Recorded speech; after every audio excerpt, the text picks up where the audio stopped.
মুহররমের চাঁদ এলোই কাঁদাতে ফের দুনিয়ায়। ওয়া হোসেনা ওয়া হোসেনা তারি মাতম শোনা যায়। সূরা আশ-শূরার 23 নম্বর আয়াত খুলে দেখেন, আল্লাহ পাক বলছেন, হে রাসূল, আপনি আপনার উম্মতে মুহাম্মাদিকে জানায়া দেন, আমি রাসূলুল্লাহ জগতে আসছি রাহমাতুল লিল আলামিন হইয়া। আমি রিসালাতের যে দায়িত্ব পালন করে গেলাম, এই রিসালাতের দায়িত্ব পালনের বিনিময়ে আমি তোমাদের কাছে কিছুই চাই না, শুধু একটা জিনিস চাই, আমার আহলে বায়াতকে তোমরা ভালোবাসবে, ইমাম হাসানকে ভালোবাসবে, ইমাম হুসাইনকে ভালোবাসবে, মাওলা আলীকে ভালোবাসবে, ফাতেমা রাদিয়াল্লাহু তাআলা আনহাকে ভালোবাসবে, আমার আহলে বায়াতকে ভালোবাসবে। আমার আহলে বায়াতকে ভালোবাসা তোমাদের জন্য আল্লাহ ফরজ করেছেন।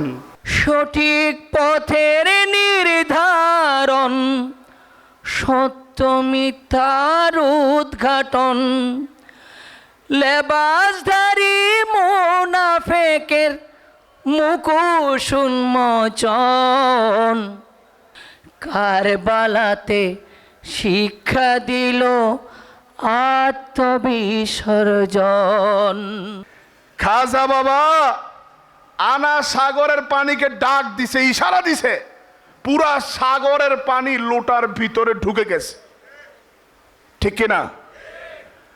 ইমাম হুসাইন যদি ডাক দিতেন, ফুরাত নদী কেন, তামাম পৃথিবীর যত সাগর আছে সব পানি ইমাম হুসাইনের কদমে লুটাইয়া পড়তো। দুধের শিশম আলিয়া জগর, একটু পানি পাইল না, তীরবে দিয়া করল গো শহীদ, জঙ্গে ময়দান কারবালা। 10ই মুহররম সম্পর্কে আমাদের কোনো বিষয় জানা ছিল না। 10ই মুহররম আমরা জানতাম ইহা সিয়াদের অনুষ্ঠান। যুগের ইমাম বলেন এটা সিয়াদের অনুষ্ঠান নয়, পৃথিবীর সৃষ্টি হয়েছে 10ই মুহররম, আবার পৃথিবী ধ্বংস হয়ে যাবে 10ই মুহররম, কিয়ামত হবে 10ই মুহররম। আমাদের প্রাণপ্রিয় মোর্শেদ কেবলাজান গোটা জাতিকে আহ্বান করেছে, আশুরার দিন আল্লাহর অভিষেকের দিন, এই দিন পালন করলে মানব মণ্ডলী মুক্তি পাওয়া সম্ভব। জোরে বলেন সুবহানাল্লাহ। অনন্ত অসীম অনুপম হৃদয় সুষমা তুমি, তুমি প্রিয়তম, প্রেমেরই আকাশে তুমি, প্রেমেরই আকাশে তুমি চিরমহিয়ান। কারবালার করুণ দৃশ্য এমন ছিল যে হযরত জয়নুল আবিদিন রাদিয়াল্লাহু তাআলা তিনি বলেন, যদি কোনো ব্যক্তি কারবালার দৃশ্য একবার দেখত, তাহলে সে ব্যক্তি দুনিয়ার আনন্দ বলতে, হাসি বলতে এটা ভুলিয়ে যেতেন। তোমার পরশ পাইয়া আমি পাইলাম নূরের আলো, ঘুষলো আমার হৃদয় থেকে সকল পাপের কালো। বাবা তুমি আমার চোখের মনি, বিপদ দিনের আধারে বাবা সালাম জানাই তোমারে, বাবা সালাম জানাই তোমারে। রাসূল পাক সাল্লাল্লাহু আলাইহি সাল্লাম তিনি ইঙ্গিত দিয়েছেন যে পূর্ব অঞ্চল থেকে একজন মহামানব আগমন করবেন, যিনি আশিক রাসূল সৃষ্টি করবেন। তাদের লক্ষণ, তাদের সিমটম হবে তারা ইয়া রাসূলুল্লাহ, ইয়া হাবিব আল্লাহ বলে ডাকবে। সবাই ওলি আল্লাহর নাম, যিনি সাধনা করে আল্লাহর পরিচয় নিজে পেয়েছেন, যিনি সাধনা করে রাসূলের পরিচয় পেয়েছেন এবং যিনি তার মুরিদের সাথে আল্লাহ এবং আল্লাহ রাসূলের সাথে পরিচয় করে দিতে পারেন, তিনি হলেন মুর্শিদ, তিনি হলেন ওলি আল্লাহ। স্বর্ণ চান্দি রূপা চাই না,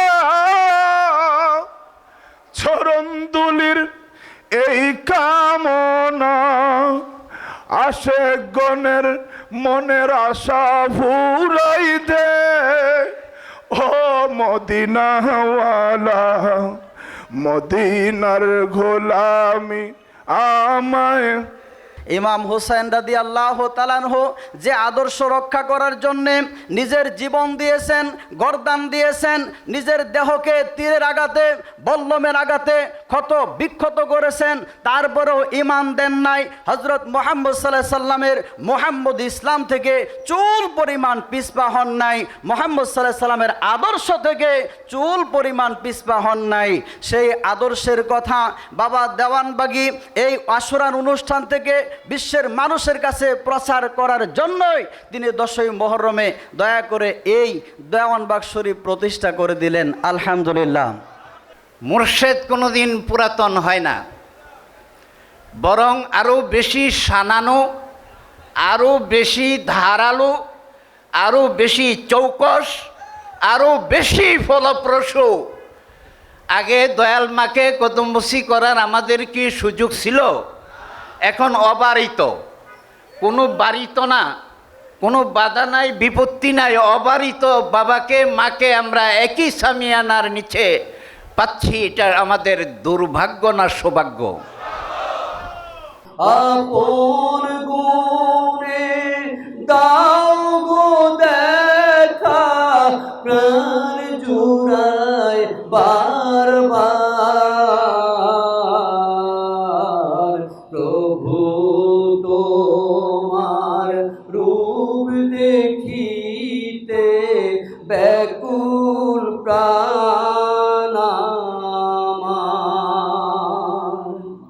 রাসূলের আহলে বায়াতের জন্য যেই চোখ কাঁদে, যেই অন্তর কাঁদে, সেই অন্তরকে দয়া ক্ষমা না করে কি আমার রাসূল থাকতে পারে? তাই যুগের পরে যুগ মানুষের মুক্তির উসিলা হয়ে গেছে কারবালা। যেন ইমাম হোসেনকে স্মরণ করে মানুষ কাঁদে, রোনাজারি করে।